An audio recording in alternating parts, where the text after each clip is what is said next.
Welcome back to మన ఆంధ్ర వంటకాలు. ఈ ఛానల్‌ని ఆదరిస్తున్న మీ అందరికీ చాలా చాలా ధన్యవాదాలండి. ఈరోజు ఎంతో టేస్టీగా ఉండే ఒక పచ్చడి తయారు చేసుకుంటున్నామండి.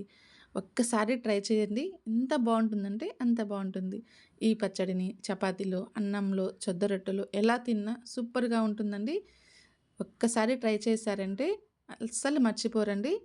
చాలా సింపుల్‌గా తయారు చేసుకోవచ్చు. వీడియో స్కిప్ చేయకుండా చూడండి. చాలా బావుంటుంది వీడియో. ఇక్కడ నేను ఉల్లిపాయలను ముక్కలుగా కట్ చేసి తీసుకున్నానండి.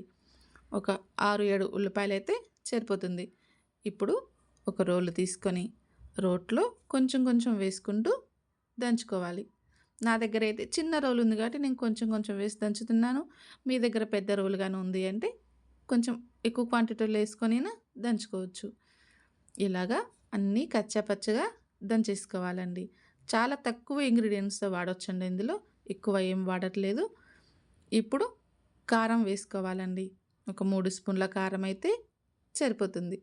చాలా సింపుల్‌గా తయారు చేసుకోవచ్చండి. మీరైతే ఖచ్చితంగా ట్రై చేయండి. మీకు ఎలా కుదిరిందో కామెంట్‌లో మాత్రం ఖచ్చితంగా తెలపకుండా ఉండకండి. ఇప్పుడు రుచికి సరిపడా సాల్ట్ వేసుకొని ఇలాగా మొత్తం ఉప్పు, కారం కలిసేంత వరకు మంచిగా దంచేసుకోవాలి. చాలా టేస్ట్‌గా ఉంటుందండి. అస్సలు స్కిప్ చేయొద్దు వీడియోనైతే.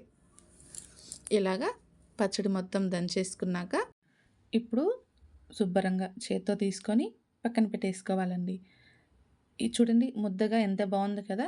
ఇలా పక్కన పెట్టేసుకున్నాక స్టవ్ ఆన్ చేసి కడాయి పెట్టుకోవాలి. కడాయి వేడయ్యాక ఒక గరిటె నూనె అయితే సరిపోతుందండి. ఎక్కువ అవసరం లేదు. మీరు ఎక్కువ క్వాంటిటీలో చేసుకోవాలనుకుంటే కొంచెం ఎక్కువ నూనె వాడుకోవచ్చు.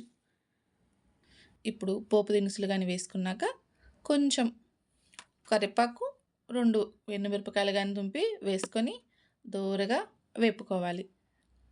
ఇప్పుడు నూనె పోపు దినుసులన్నీ వేగినాక మనం ముందుగా తయారు చేసి పెట్టుకున్న ఉల్లి కారం పచ్చడిని మంచిగా ఫ్రై చేసుకోవాలండి. ఒక 5 మినిట్స్ ఫ్రై చేసినామంటే మనకు చాలా టేస్టీగా మంచి పచ్చడి రెడీ అయిపోతుంది.